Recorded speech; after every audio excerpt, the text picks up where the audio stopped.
So Guild Wars 2 endgame is fantastic. There's plenty to do, but arguably the most fun comes together when the meta events are happening. There are these major events that happen across the world of Tyria. Some are really fun, others feel kind of less engaging. I reached out to the community to see their thoughts of their favorite meta events, and I compiled this list and also sprinkled in my own thoughts here and there. This goes without saying, but there will be some spoilers throughout this, so you are warned. Anyway, let's get into it. These are the top 7 most fun open world metas in Guild Wars 2. So number 7, of course, is going to be Claw of Jormag. So picture this, you were cruising around the Shiver Peak Mountains because you were trying to keep together that Norn lore and aesthetic that you've been wanting, and you see this giant outline of a winged beast buzz your head.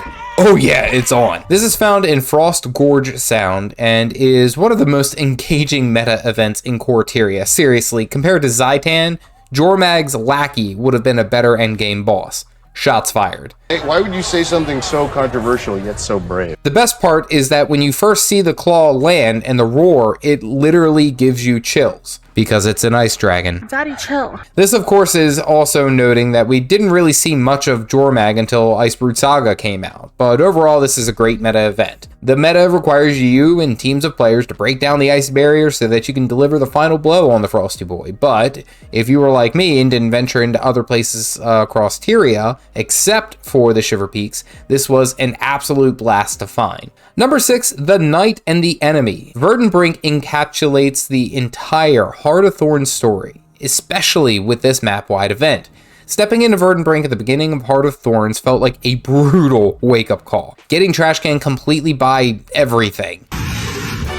Because of the utter failure of the Pack Fleet Assault, this event does something quite fantastic, and that is generate hope in the player. By completing this event, it feels as if you are able to survive in this unforgiving jungle. Up until this point, it just feels like loss after loss, and now the commander and the pack finally have a footing.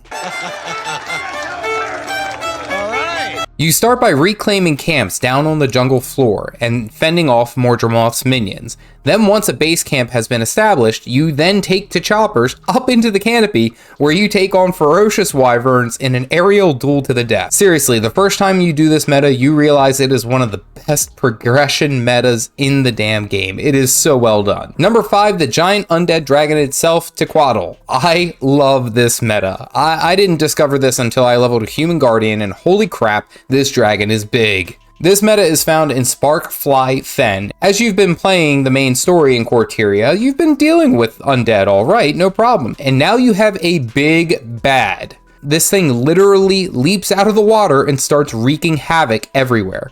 And to that point, it actually becomes a player skill check, as it requires fast reactions to move out of poison and other damaging effects, while also dodging waves that will knock you down and put you into those damaging effects. The difficulty scale skyrockets with this guy and is an absolute blast. Now, what's even more interesting about this meta is that you've already fought one of these undead dragons on Claw Island, and you killed it. No problem. Actually, we lost Tibble. No.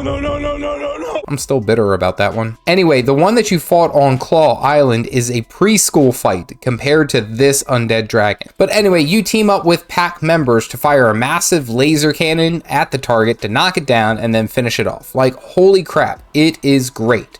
Hey you, I see you looking. Maybe leave a comment of your favorite open world meta. Maybe like and subscribe. You know the deal. Number 4 is the Kralkatoric meta in Dragonfall. Living World Season 4 brought a ton of great storylines together. Fantastic combat, thrilling metas, all of that. But none more so than fighting Kralkatoric to finish him off from the outside. This event has you coordinate with other players to take down mini-bosses that need to be defeated at the same time, bust up weak points on the big purple boy, and then, of course, defeat the branded dragon once and for all. Absolutely well done on all parties of development for this boss. My favorite thing about this meta is that it feels epic. Like Kralkatoric being this massive dragon, the biggest I believe, and knocking him out of the sky to save the world. Then you have to fight echoes of the previous big bags that you have encountered. Zaitan, Ban, Balthazar, and even Mordremoth in specialized biodomes to establish and set up your own unique camp that must be completed before you can take down the Flying Purple People Eater. It takes this great story and finishes it like no other story I can really think of. Number 3 is Suwan in the Dragon's End meta. Dragon's End. Okay, so you know, if you are any cultured person in Guild Wars 2, you know that this meta is such a great culmination and end to this story. Like the music, the atmosphere, the complexity of the event, it is everything that Guild Wars 2 needed from an open world meta event. Let's be serious. Perfection. I would have ranked this higher, but I personally feel like it takes forever to get this thing rolling. But once it is rolling, it's a crap load of fun. It is so much fun. Suwan's fight is just the right amount of hectic and controlled at the same time, and it really makes you feel like you are fighting the end of the world. Oh, and by the way, it's at the Harvest Temple. You know, the main story point of Guild Wars 1 factions where you fought Shion, Dagachi, that one. Anyway, this fight has you dealing with Suwan and of course the echoes of the previous dragons and that have already been defeated while gliding the platforms, dealing with different phases. It's just perfect. Great place and well done. One of the most fun, well-coordinated events in Guild Wars 2. Number 2, okay, you knew this was going to be on the list somewhere, but the Octavine in Auric Basin is such an amazing entry to open world meta events. Absolutely a great time with tons of great rewards as well. Mordremoth is attempting to break into the lost city of Tarir, and the Exalted protecting it are willing to die for that cause. If you win, you get to raid the city. What did he say?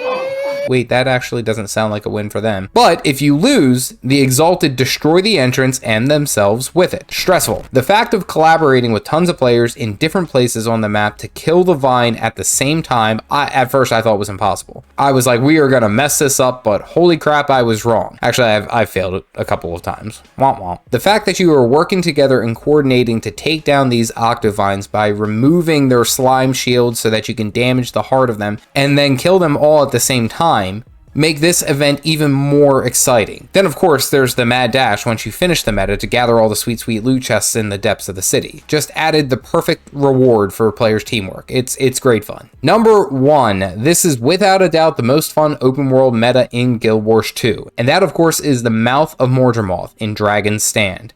You've clawed your way through the jungle, fought everything from wyverns to chak to pocket raptors to culminate to this moment. This meta is beautiful because the whole map is built to lead to this moment, where you fight the physical embodiment of Mordremoth on floating islands. Mordremoth is a massive jungle vine snake dragon that just lends itself to the initial feeling at Verdant Brink after the pack fleet was decimated. Utter hopelessness. Like, it is such a humbling feeling. Despite being the commander and this crazy strong character, you are now staring down a massive snakehead that can devour you in a single bite. It's just nice. It is such a well done ending to the Heart of Thorns map, starting with being lost in Verdant Brink, joining the fight at Auric Basin, delving into the tangled depths to crack open the heart where Mordremoth is, and it just really makes you believe that it all comes down to this last fight. ArenaNet, well done. I don't know if you could have done this meta any better. Perfect. So yeah, there you go, a whole bunch of fun metas. If you are interested in learning the most important things to do when you hit max level, you can click this video here. Stay caffeinated, folks.